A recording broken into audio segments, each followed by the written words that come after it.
The word judicious means requiring judgment. And judgment means more than instinct. It requires thoughtful and often painful decision-making. Trained, experienced, informed decision-making. Justice is not vengeance for the moment, or for a single person or group of persons. Justice is the law made physical and applied to individuals who tacitly agree to abide in its decisions by citizenship within the state. In the streets right now, terrible issues are facing the people of this society. Cruelty and degradation and violence to the flesh and spirit. The courts and the judges who sit in them are all there is to separate us as a people from lawlessness. This is why we need judicial education for judges.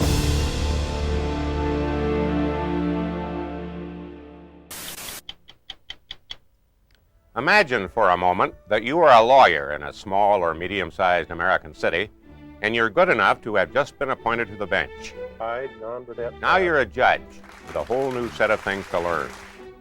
Now what do? You pack up and go to Reno. Yes, Reno. That's where you can go to school and get a crash course in how to be a judge. Overruled. Less than a mile from the bright lights in the casinos sits the National Judicial College. All rise, please. The Honorable J. Burdett Pratt presiding. Please be seated. A group of judges and lawyers, headed by Supreme Court Justice Tom Clark, decided there ought to be a better way to train judges. They created the college. Judges come from all over the world to attend classes and seminars at the National Judicial College at the University of Nevada, Reno. Since its beginning in 1964, the National Judicial College has been interested in only one thing, and that's providing better justice. And we think that the way that that can be done is by having better trained judges. I went out to Reno to the Judicial College and took the 4-week general jurisdiction course, and it was just such a wonderful experience. At that time, there were very few women on the bench. I was the second woman in Indiana to sit on a trial bench. The college sits on a high ridge on the campus of the University of Nevada, Reno, encircled by the Sierras, a rich tapestry against which to study. What is the judge? What qualities do we believe the judges should demonstrate? What skills come with the expectations of the job? Judging is a profession. There is the commitment by the judge to justice. We have a code of judicial conduct, and there are standards and principles of continuing judicial education.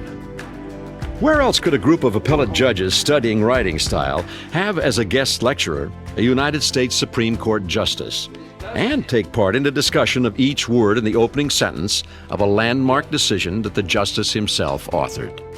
Judicial independence depends on having skilled, dedicated, and principled judges.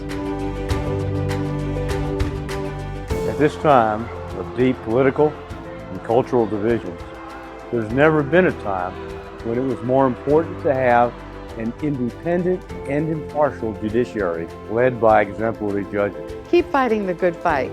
If judges don't speak up for their own independence, nobody else is going to.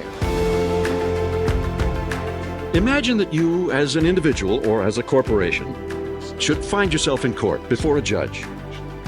Think for a moment about the judge, the man or woman who will decide your case on its merits. What kind of a person do you want there? Do you want someone who understands you, who can give you a just answer to your complex 21st century questions, who can sift through the straw from the stable and find the needle that is the compass that will point toward the truth? You see, the courtroom and the judge are symbols of, the essence of, civilized society.